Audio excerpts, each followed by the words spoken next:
And then I'm going to just reverse out again. Okay.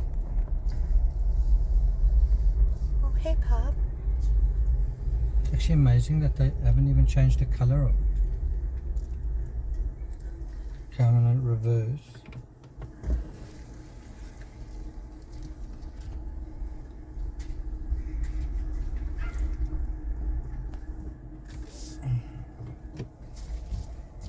Look this way. So this trash truck's not in the way? It is in the way, but I'll just drive slowly. That's it? Yeah, that's it. My God. Take the next left onto Saratoga Trail, then your destination will be on the right. What day is today? Tuesday. Is that when they collect the trash? Mm-hmm. It's like a cookie cutter neighborhood, right? Yeah, that sure is. Oh, they've got Your kids. destination is on the right. They've got kids sitting there.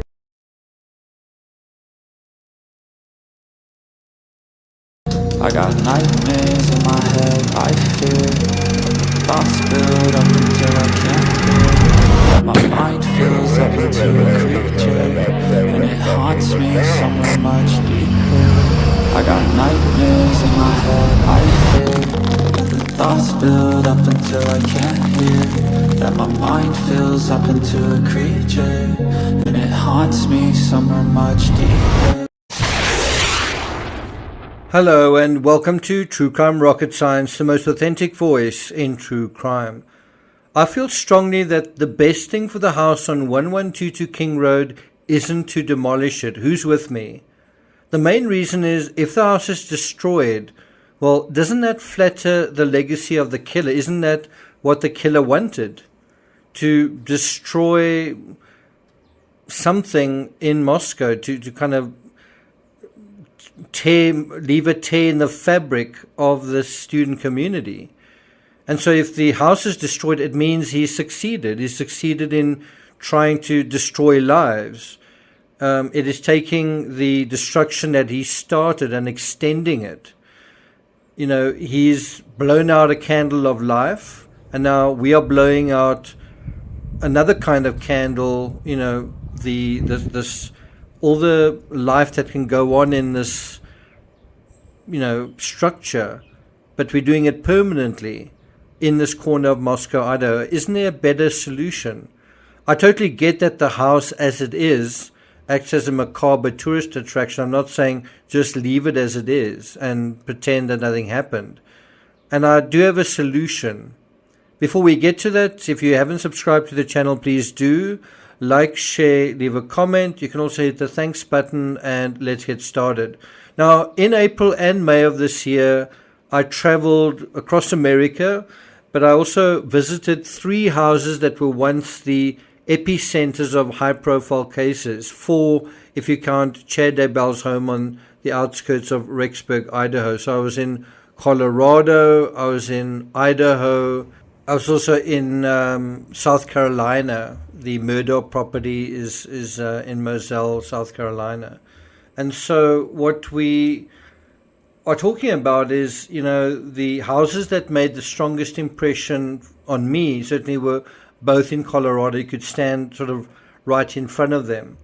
And so while driving by the house, you saw some footage of that at the beginning of this clip.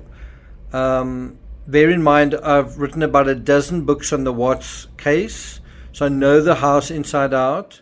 I know the story inside out, but while driving past it, it was obviously occupied by a new family, but it still looked the same. And I remarked at the time, you heard it at the beginning, you know, just give it a paint job and it'll feel like a different place.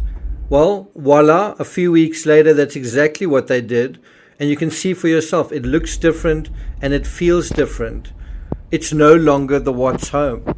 Do you see that? Just a simple paint job and it just changes the whole appearance of the place. It's no longer representative of the Watts incident. Weirdly, the Ramsey home is completely different in the sense that they did very little to alter the house itself. Of course, it's a very historic house. And so no painting has really been done. There's not really any difference except the exterior perimeter fencing, and the shrubbery and the trees have created a kind of natural enclosure. But the house itself, 26, 27 years later, feels very much the same. There's just, as I say, this sort of vegetative curtain around it. But it's also occupied. I think it was occupied by a lot of students. Both houses prove that life can and does go on. You don't have to demolish the house. I also visited the house on 1122 King Road during the day and at night. And it is a haunting, hulking monstrosity during the day and night. You do feel a kind of a heaviness. But that doesn't mean it can't be transformed. Demolishing it is the easy way out. And obviously and I don't think it solves anything. Obviously with the trial postponed, it's going to continue hulking and haunting for the next several months. And that's perhaps an opportunity to rethink its future, to rethink its fate. This is a challenge to deal with trauma, grief, bad memories in a constructive way, beyond simply sweeping it under the rug. Instead of making that house disappear, what if you just transform it in a simple way, such as we saw with the Watts house, such as we saw with the Ramsey house, planting a garden around it that sort of alters the exterior from the perspective of line of sight. Once jurors have been to the property and inside, and I think it's important that they do, and I think they will, after that its practical value will once again be hanging in the air. What should happen?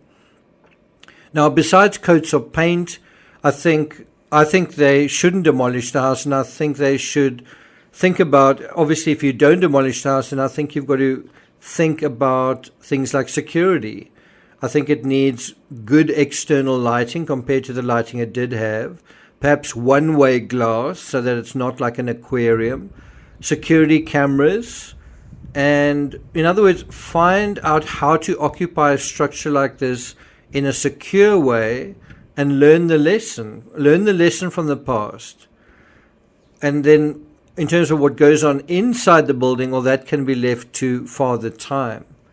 One option is to use it as a practical learning tool by the local university's criminology department. That is a way of acknowledging what happened there. Not necessarily to just do that, but perhaps you could have students think about crimes in a more practical way. One could have certain workshops there. Or the house could be used creatively, perhaps have architecture students every year try to reinvent it in interesting ways, using color, texture, vegetation, whatever. They could also use that house as a way to test and experiment with energy efficient solutions, or think about the house as a monument, perhaps a monument to something else, or a space to educate the eager young media minds of tomorrow on the opportunities and limits of the media and social media landscape, or perhaps even some sort of design emporium. Who knows, after enough time and healing has taken place, perhaps the house can become student accommodation once again, and life and fun can return to the spaces within its four walls. Wouldn't that be a great counter to a great positive result as a counter to the terrible negative occurrence that took place there? I think we ought to be smarter. We need to try to be smarter and more resilient creatures than when something traumatic happens. Our only way forward is then to completely destroy all memory of it, because of course it doesn't destroy that memory. We've got to refashion those memories. We've got to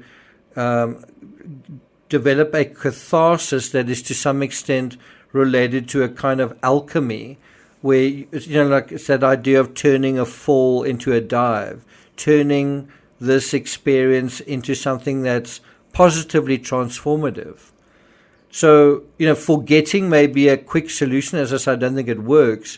when we try to forget history, well, history can repeat itself until we learn its lessons. And this is an opportunity to perhaps learn and apply those lessons. What do you guys think?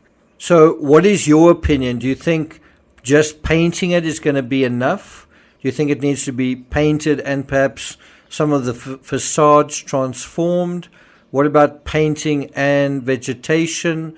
Or do you feel that it should be demolished anyway? What are your thoughts on the matter? And what are your thoughts on some of these other houses that I've showed you in this short little episode? Thank you for listening, and I'll see you guys next time.